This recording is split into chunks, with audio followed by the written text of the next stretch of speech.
Oke, halo Sobat Waras, apa kabar semuanya? Jumpa lagi ya dengan Pavel 88 Channel. Salam sejahtera untuk kita semua dan salam waras. Ya, kali ini kita akan menyimak sebuah video diskusi. Pertanyaan konyol sih menurut saya, yang diulang-ulang seperti kaset rusak oleh umat seberang ubing-ubing. Pertanyaannya kembali lagi, ya. Dia mengatakan bahwa biarawati itu kan pakai hijab katanya. Kenapa kalian orang Kristen atau wanita-wanita Kristen lah, kenapa kalian nggak pakai hijab? Hah? Nah, ini lagi-lagi mereka ingin memaksakan ya kita sebagai orang Kristen itu untuk menggunakan budaya Arab. Ya, menurut saya kenapa para biarawati menggunakan hijab? Ya itu tradisi, ya tradisi dalam itu tradisi dan bukan perintah Alkitab, karena Alkitab tidak pernah memerintahkan atau Yesus tidak pernah memerintahkan kita itu harus menggunakan hijab. Itu tradisi, ya, dan tradisi itu digunakan oleh gereja Katolik, terlebih khusus kepada para wanita yang mengkhususkan dirinya untuk menjadi biarawati untuk menggunakan hijab. Itu tradisi aja. Ya itu sih menurut saya ya. Tapi bagaimana jawabannya kita lihat aja dalam diskusi ini. Semoga yang bertanya ini dan siapapun yang bertanya menjadi waras dan sadar tentunya. Yesuslah Tuhan dan Juru Selamat, percayalah supaya kamu tidak binasa. Salam waras. Seharusnya dijawab gitu. Nah itu nanyanya besok hari apa, dijawabnya kemarin hari Senin gitu. Nah udah itu live aja. Aku mau nanya aja. Kristen kan bukan agama nih ya. Aku udah denger kemarin dari kakaknya, Kristen bukan agama, tapi iman kan. Kristen, gini bang, Kristen sejatinya atau pada mulanya itu bukan berbicara tentang agama, Iya benar. Iya. logo atau legalitas Kan tertentu. pertanyaan saya. Tetapi Itu bukan. nggak supaya nanti nggak berkembang dari situ malah penafsirannya berbeda. Oh oke. Ya, tetapi sekarang kalau kita berbicara administrasi kenegaraan, orang yang berkumpul, berhimpun, punya satu tujuan, apalagi berbicara dalam hal ini keyakinan, ya partai saja ada partai A, partai B, partai C. Nah, keyakinan A, keyakinan B, keyakinan C itu disebut agama. Ya, supaya dipisah, supaya nggak kacau. Rumah ibadah yang begini punya Kristen, yang begitu punya Islam. Ya, itu administrasi kenegaraan.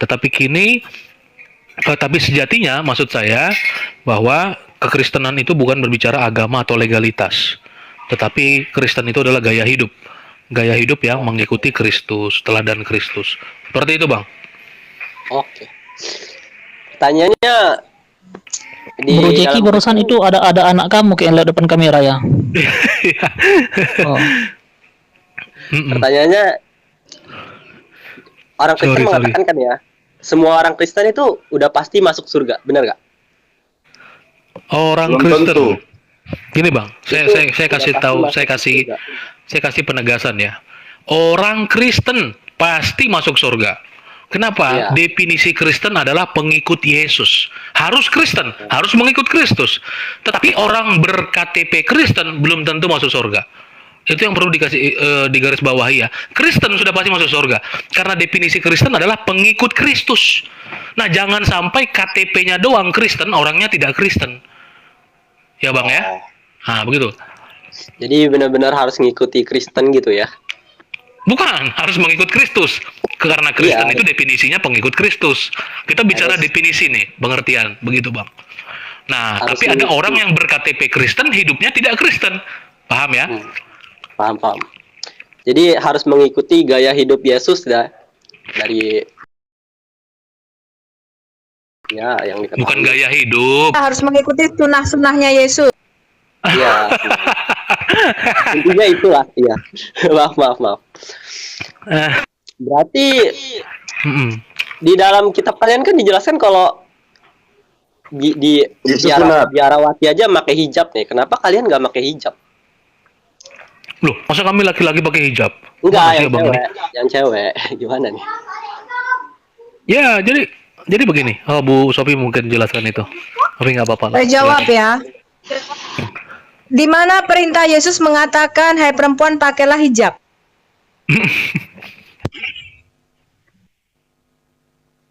Saya kasih kamu dua perintah Yesus. Yang pertama, Markus 16 ayat 15 dan 16.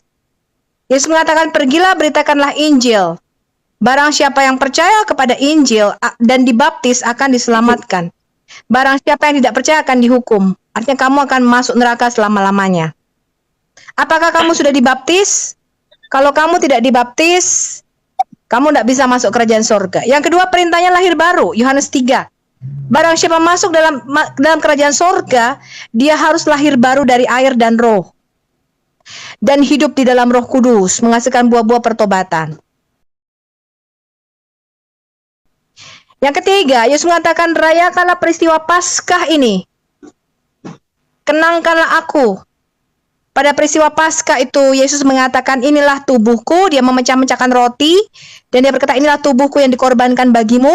Dia mengambil segelas cawan anggur. Dan dia mengatakan, inilah lambang darahku. Ya, ini darahku, bukan lambang, sorry. Ini darahku yang dicurahkan bagimu. Dan bagi banyak orang demi penebusan dosa. Nah, perintah Yesus jadi dibaptis loh, lahir baru, dibaptis ya. Kemudian menjadi murid Yesus, itu perintah Yesus, merayakan Paskah salah satunya. Jadi mana, bro? Perintah Yesus mengatakan kamu harus pakai hijab. Ada enggak? Kamu bisa tunjukkan enggak ayat di dalam Alkitab kami yang mengatakan, hai perempuan-perempuan, pakailah hijab. Mungkin saya tambahkan sedikit, Bu Sofi. Sebentar, saya mungkin tambahkan sedikit. Persoalan biarawati memakai hijab itu tradisi. Kerudung, ya itu tradisi saja gitu. Tradisi karena mereka hidup selibat. Hidup tidak menikah karena kehidupan rohaninya. Gitu. Itu persoalan tradisi, bukan perintah. Tradisi jadi ya, bukan perintah ya. Bukan. Oke. Boleh nanya lagi? Ya, kalian tuh sering, iya sebentar bang, kalian tuh sering ngomong gini, kok tidak disunat, tidak pakai kain kafan, tidak bersujud, tidak apa. Itu kan bukan perintah, itu tradisi. Mau doa bersujud boleh, boleh. Mau tergeletak pun boleh. Mau berdiri berdoa pun boleh. Ya, tapi nggak harus sunat. Sekarang untuk bangsa-bangsa lain tidak. Kenapa? Karena sunat itu perjanjian Allah dengan Abraham bahwa nanti salah satu keturunannya akan datang sebagai Mesias, Sang Goel atau penebus. Nah, setelah Yesus datang, maka perjanjian itu sudah digenapi, bro. Ya. Dan kita bangsa-bangsa lain non-Yahudi yang perlu dilakukan apa? Sunat hati, yaitu dibaptis, itu lambang sunat hati. Boleh sunat nggak, Kristen? Boleh, silakan. Tapi bukan lagi syarat keselamatan gitu loh. Makanya kalau kita tanya kepada Muslim, kamu tahu nggak apa arti sunat? Nggak tahu, milah Ibrahim. Kenapa sunat itu dititit, bro? Kenapa nggak kupingmu aja yang disunat? Atau hidungmu yang disunat? Karena nggak tahu artinya. Kenapa harus dipenis? Karena Allah menjanjikan bahwa Mesias itu harus dari benih atau keturunan atau sperma Abraham. Dan ketika Yesus sudah datang, benih atau sperma itu sudah digenapi, Mesias datang dari keturunan Abraham, maka janji sunat itu nggak berlaku lagi. Ya, orang non Yahudi itu nggak usah disunat. Kenapa? Kita bukan orang yang mendapatkan janji itu. Yang mendapatkan janji adalah Abraham. Kita bangsa-bangsa non Yahudi tidak mendapatkan janji sunat. Yang kita dapatkan adalah janji bahwa keturunan yang lahir dari benih Abraham ini akan menjadi berkat bagi seluruh dunia, yaitu Yesus Kristus. Makanya Yesus mengatakan keselamatan datang dari bangsa Yahudi. Dan Yesus berkata, sebarkanlah, kabarkanlah Injil kabar baik ini. Berita tentang keselamatan itu harus diberitakan di dalam nama Yesus, nama Mesias, bagi banyak bangsa, mulai dari Yerusalem, Samaria, Yudea sampai ke ujung-ujung bumi. Gitu. Jadi bangsa lain tidak perlu lagi sunat. Itu janji khusus untuk Abraham sama keturunannya, Ishak dan Yakub. Jadi kalian sunat, nggak tahu artinya sunat. Saya nggak ada nanyain sunat sih, cuma sudah. Boleh nanya lagi nggak deh? Boleh, Bang. Ya, kamu memang tidak bertanya sunat. Saya hanya menjelaskan. Kadang-kadang Muslim tuh tanya, itu misalnya Maria pakai hijab, kamu nggak pakai hijab. Yesus pakai kain kafan kalau mati, kenapa kamu dipeti? Yang gitu-gitu loh, ngerti nggak sih? Yang ditanyain? Iya. Ya, paham, paham, paham.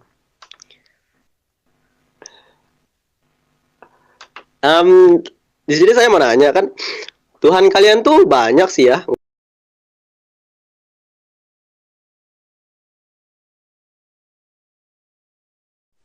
Allah itu banyak. Makanya kenapa di dalam Alkitab disebut Allah Israel. Kalau disebut Allah Israel pasti ada Allah Mesir.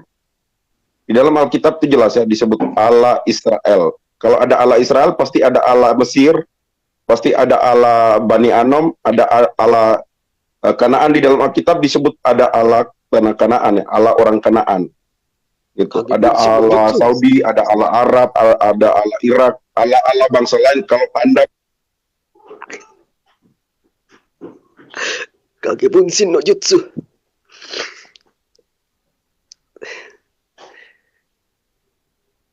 Ya udahlah, skip lah. Saya belum nanya, belum selesai nih jawabnya. Udah dibantah aja, bilangnya akhlak. Giran nanya, belum selesai udah dijawab. Gimana akhlaknya? Nunggu 1 jam baru diangkat. Waduh, naikin yang di atas dulu tuh. Kasihan udah nunggu lama. Ya udah kamu tanya aja. Kamu tanya apa? Lipsi aja. Terus kan.